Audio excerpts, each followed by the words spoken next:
Yo, what's going on YouTube, GZTV? Back with another video, and we're here to talk about beef. We're getting ready to end the show. Here in a couple days it'll be over. We just watched the 9th episode. Pretty crazy episode, man. This show just gets crazier and crazier. We're kind of narrowing down the storyline. I don't know how long the finale is. I'm kind of curious for that.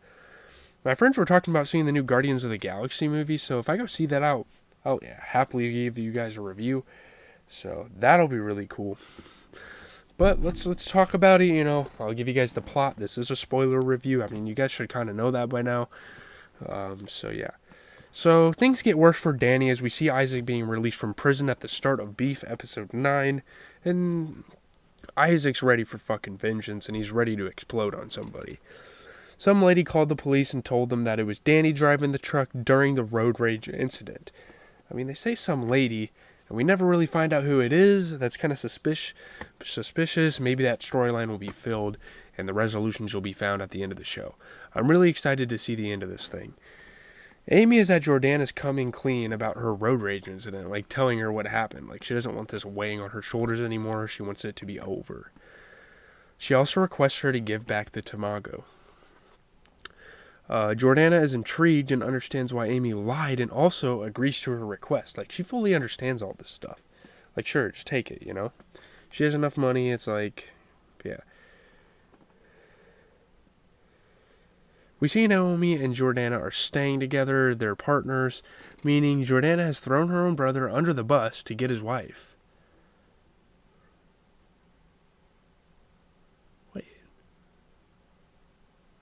Amy gets the news that June has been taken from George. And yeah, that's fucking terrible. She assumed she was just off with George. Danny brings them back to Paul's apartment, who is shocked to learn the truth. He is of the opinion they should give them back, and Paul agrees.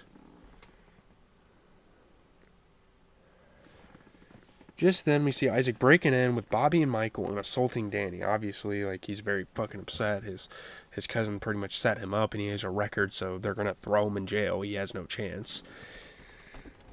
The group gets Amber alerts on their phones about a missing Asian girl with a husky, and, you know, Isaac and them don't know that that's them at first, and that Isaac sees June and Luca and gets an idea to blackmail Amy for ransom, and they finally decide to like come together and get back at this girl because she started so much shit. Like, she really did start it. Like, obviously Danny made a mistake as a driver, but she started a bunch of shit, man.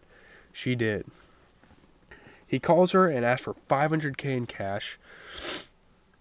Amy says it will take too much time for her to arrange the cash. You know, it's like a Sunday, I think, in the show, and the banks are closed and all that stuff. In her panicky state, she tells Isaac about Jordana's artifact collection. He can come by, and she can, like sabotage Jordana, let him in, pretty much, and he can steal it and fucking go, because it's worth hundreds of thousands of dollars, you know? This Forrester girl is, like, super duper rich, and Amy sees the opportunity, which is really fucked up, but yeah. She calls it worth millions and gives him her address, and I'm pretty sure that those artifacts aren't cheap. I mean, she's not going to put cheap shit on display. It's Jordana Forster. She owns like this whole department store, like this whole franchise. Amy asks Isaac to put her daughter in her car outside and promises she won't call the police when he robs them. They head towards Jordana's house. Danny and Paul are tied up, but June does not seem to care. She's having a great time, you know. They're like singing songs to her, all this stuff. And like, she gets really neglected by her parents, so I think it's really awesome. Like, while they kind of took her, it wasn't intentional either. Like, I don't even want to blame Danny for any of this. But she's having more fun than she would when she's at home, which is like interesting, you know. Amy asks George to keep the police out of this for their daughter's sake. He is stunned and confused about what to do. Like, what the hell is going on? You know what I mean? Like, George had nothing to do with this, and all of a sudden everything's just getting dragged in the middle. Amy's making it George's problem. He's making it. She's making it her daughter's problem. She's making it Jordana's problem. Naomi's problem. Foonby's problem. Like, all these people are just getting dragged into her beef, and it just crumbles up, you know? Amy tells him to pick up June when she is placed outside in the car. He agrees with her plan. The doorbell rings and Isaac and Michael appear in masks. They show up for the robbery. They tie up the three ladies and ask for expensive stuff worth more than 10K. They need to get 500K to be safe. You know, he wants to pay his lawyers off. He wants to pay the government for his charges, all this stuff. Jordan nastily says everything in the house is worth over that. Of course. I mean, she's a rich, scummy person. I mean, that's what that is. While in the van, Paul is able to free himself and suffocates Bobby while Danny distracts June with a rhyming game. You know, the Pop Goes the Weasel thing.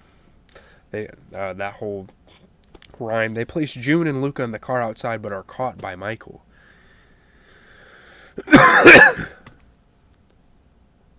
Yeah, I thought they were going to do that in the first place. It was a really weird thing.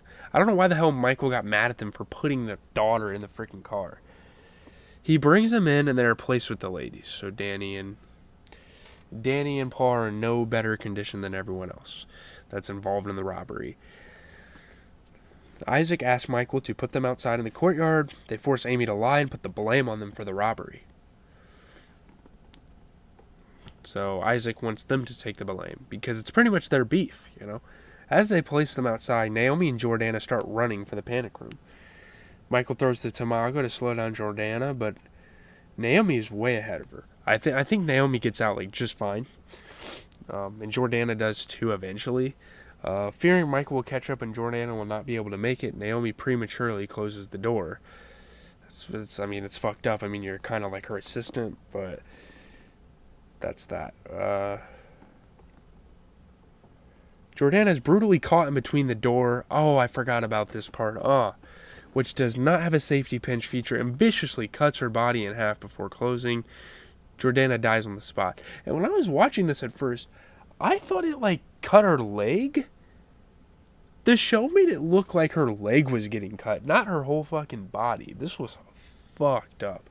And obviously they didn't show the gore because this is, compared to other shows I watch, this is a little more lighthearted, but yeah. Or not lighthearted, a little more like softer, you know. Less mature, I guess. Or less gory. Gore is the word. What the hell am I saying? As the door closes, gas is emitted into the entire house, blurring everyone's vision. I guess it's like a safety feature. This woman got all sorts of shit. Isaac takes Amy at gunpoint and asks her to call the police and assign the blame to the brothers. Like, the guy's outside in the courtyard, like, yada, yada, yada. She complies with his request. Obviously, she's being held at gunpoint, and she's never been in this situation. She's very rich. Well, she's not fortunate. She's rich. Danny boosts Paul over the boundary, and he's able to get on top, but he cannot get Danny's hand. Danny can't quite reach him. As the police arrive, Danny asks Paul to leave, but he refuses. And there's like this very interesting, confessional going on, and I think that it was... it made Danny a good person for him to, like, confess what he did. To make sure he abandons him, Danny tells Paul the truth about throwing away his college applications and the house. He purposefully put wiring in to fuck up the house so people couldn't move on from him, pretty much. He wants people to, like, be on his level, I guess, like, and move with him. I don't know. Paul is heartbroken and jumps over, like, fuck you, kind of like a fuck you. He doesn't say that, but, like, that's kind of what he means. Just then, a policeman encounters him, and Danny hears shots being fired. Oh, man. Ooh, so fucked up. Like, he gets over the barricade, and obviously the blame is put on them, and they don't realize that. They think that Isaac's gonna be caught for it. Such a fucked up situation. They just walked right into it. Paul does not respond to Danny's voice, indicating he has been shot dead. He jumps over. Man, it's so fucked up. The police arrive at the house and the situation is resolved. Amy shockingly learns that June has been taken by George and he has switched off his phone. He doesn't want to mess with her anymore.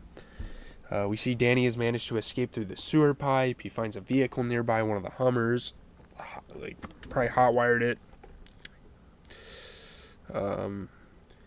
Amy cries, reading an email from George's lawyer saying he has been granted temporary custody of June, like she's not going to be able to see her daughter. Everything's just falling the fuck apart, man.